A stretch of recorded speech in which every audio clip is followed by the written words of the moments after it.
ಬಂಧುಗಳೇ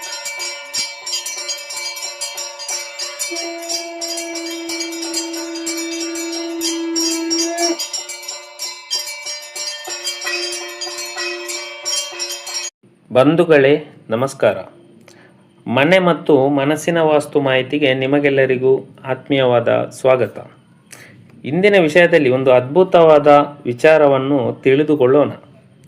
ನಮ್ಮ ವಾಸದ ಮನೆಯು ಸ್ವಂತ ಮನೆಯಾಗಿರಲಿ ಅಥವಾ ಬಾಡಿಗೆ ಮನೆಯಾಗಿರಲಿ, ಅಲ್ಲಿನ ವಾಸ್ತು ತಪ್ಪಿದರೆ ಮಾತ್ರ ಭಯಾನಕ ರೋಗಕ್ಕೂ ತುತ್ತಾಗಲು ನಮ್ಮ ವಾಸದ ಮನೆ ಮತ್ತು ಮನೆಯ ಪರಿಸರವು ಕಾರಣವಾಗುತ್ತದೆ.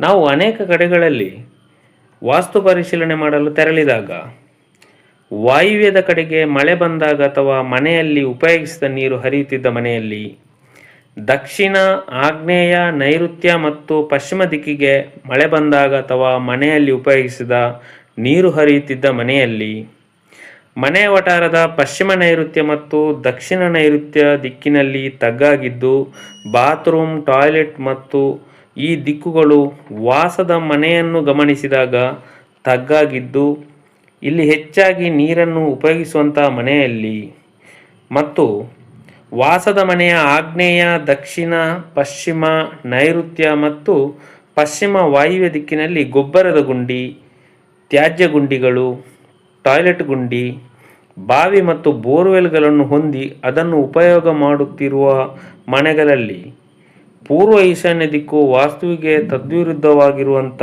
ಮನೆಗಳಲ್ಲಿ ಮಾತ್ರ ಕ್ಯಾನ್ಸರ್ನಂತಹ ಭಯಾನಕ ಕಾಯಿಲೆಗಳಿಂದ ಬಳಲುತ್ತಿರುವವರು ಹೆಚ್ಚಾಗಿರುವ ವಿಚಾರ ನಮ್ಮ ಗಮನಕ್ಕೆ ಬಂದಿರುತ್ತದೆ. ಇಂತಹ ವಾಸ್ತುದೋಷ ಇರುವ ಮನೆಯಲ್ಲಿ ಆರ್ಥಿಕ ಪರಿಸ್ಥಿತಿ ಕೆಲವೊಂದು ಮನೆಗಳಲ್ಲಿ ಉತ್ತಮವಾಗಿದ್ದರೂ ಅದನ್ನು ನೆಮ್ಮದಿಯಿಂದ ಅನುಭವಿಸಲಾಗದೆ ತುಂಬ ತೊಂದರೆಗಳನ್ನು ಅನುಭವಿಸುತ್ತಿರುವುದು ನಮ್ಮ ಗಮನಕ್ಕೆ ಬಂದಿರುತ್ತದೆ.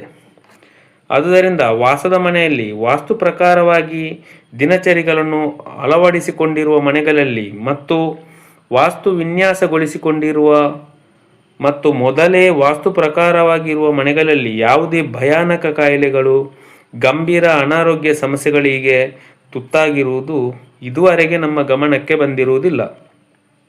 ಆದುದರಿಂದ ಪ್ರಕೃತಿಯಲ್ಲಿರುವ ಪಂಚಭೂತ ಅವಶ್ಯಕತೆಗಳನ್ನು ನಮ್ಮ ವಾಸದ ಮನೆಯಲ್ಲಿ ಸೂಕ್ತ ಮಾರ್ಗದರ್ಶನ ಪಡೆದುಕೊಂಡು ವಿನ್ಯಾಸಗೊಳಿಸಿಕೊಂಡು ಸುಖ, ಶಾಂತಿ, ನೆಮ್ಮದಿಯ ಜೀವನ ಪರ್ಯಂತ ನಡೆಸಲು ಪ್ರಕೃತಿಯೇ ನಮ್ಮನ್ನು ಪ್ರೇರೇಪಿಸುತ್ತದೆ.